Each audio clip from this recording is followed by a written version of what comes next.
Well, it's a round theater. There are 9 screens completely surrounding the audience. They're standing.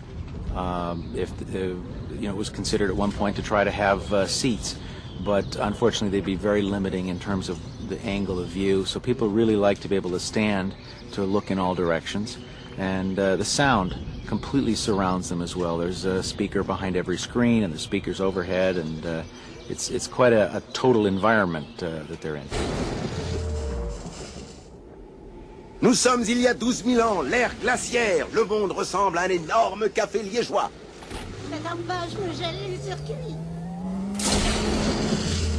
Well, the robot in the theater is a character called Timekeeper, and he's the one who's actually operating the theater.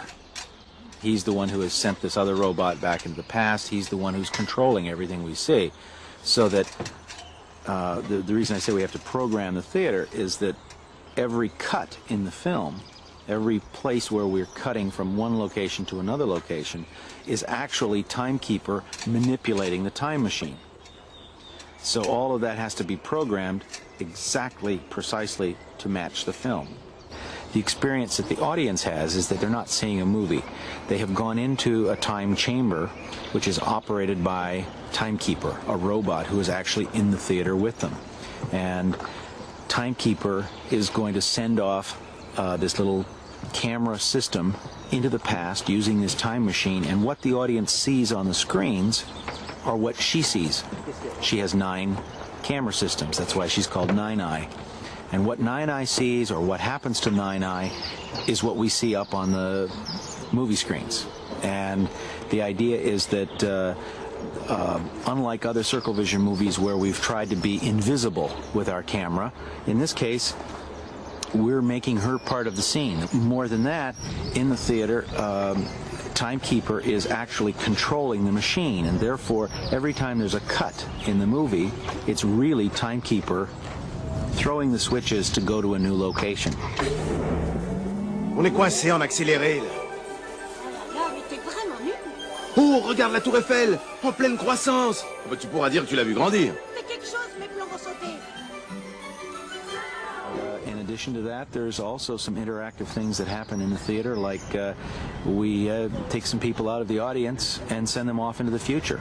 And what we see on the screens is Paris 200 years from now with that family, this sort of typical family of Disney guests being sent off into the future.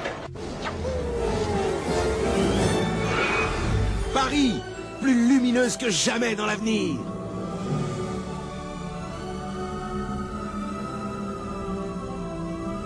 Qu'est-ce qu'ils sont pressés?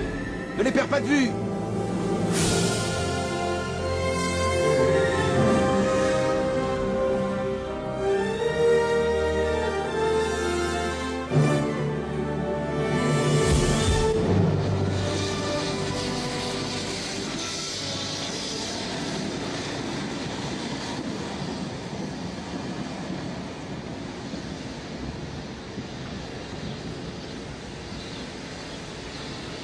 L'histoire de ce film, c'est l'histoire de Jules Verne, qui, comme vous le savez, était un écrivain qui voyageait dans le futur, qui avait imaginé un tas de choses. Il revient sur Terre et s'aperçoit que ce qu'il avait imaginé existait et fonctionnait.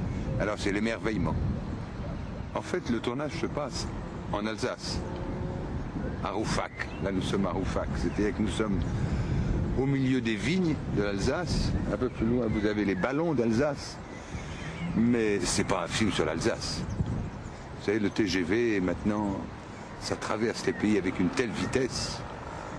Mais avec ce film, c'est qu'on voit le TGV, mais qu'il y aura une autre séquence dans laquelle je ne suis pas, hélas. On voit d'un hélicoptère le TGV rouler dans les vignes d'Alsace. On me y mettre parce que c'est pas mal, on y oui.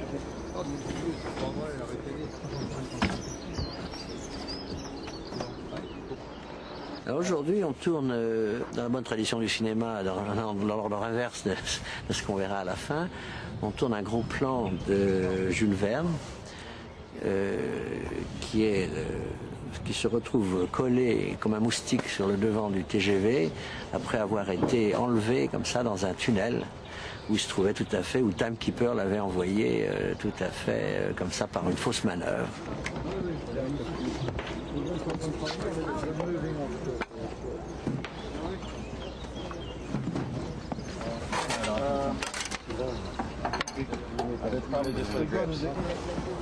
Alors, il est bien évident que Jules Verne ne pourra jamais, Michel Piccoli ne pourra jamais tenir en équilibre sur cette surface qui est en pente et qui est aussi très glissante. Donc il a fallu lui faire un moulage pour qu'il soit relativement confortable et ce moulage lui permet de se tenir ici et de jouer son rôle de bonhomme plaqué sur le train. Bon, maintenant, c'est une maquette de train. Ce sont les gros plans, les très gros plans, le dialogue. Mais après, ce sera vu, cette scène, avec un vrai TGV.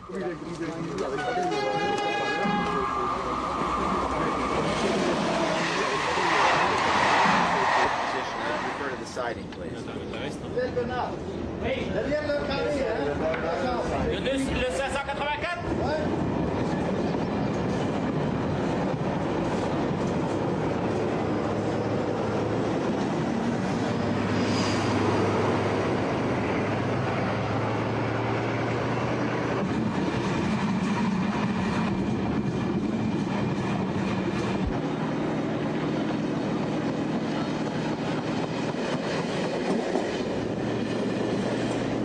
J'ai dû faire une erreur d'aiguillage. Mon Dieu! Oh là là! Qu'est-ce que j'ai fait?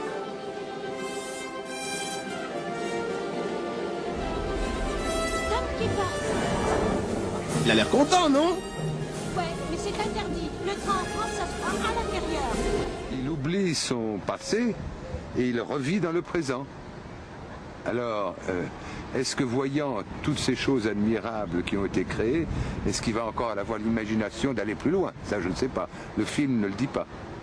En fait, il y avait aussi une querelle dans le film, c'est entre Wells, qui imaginait, lui, que le temps pouvait être...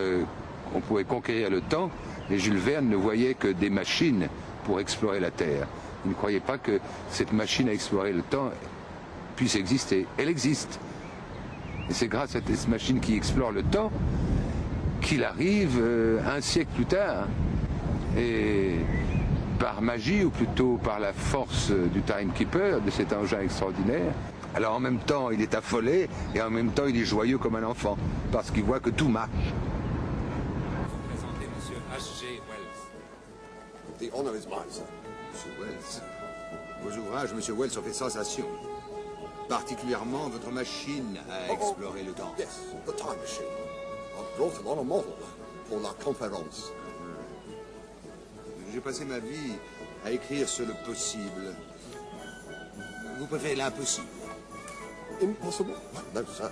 This may be improbable, but believe me, it's not impossible. Et vous avez voyagé dans le temps. Have I ever traveled through time? I have traveled through time as often as you have traveled from the Earth to the Moon, sir. Yes. Vous savez, je crois que le cinéma a une grande vertu, c'est qu'il est capable de voyager. Et que le cinéma est... Je veux dire, les gens du cinéma, qu'ils soient européens ou qu'ils soient américains, se comprennent tout de suite. Alors, c'est destiné pour le Euro Disneyland à Paris, mais qui viendra voir ce film? La terre entière, ou l'Europe. Mais on se comprend très bien, finalement.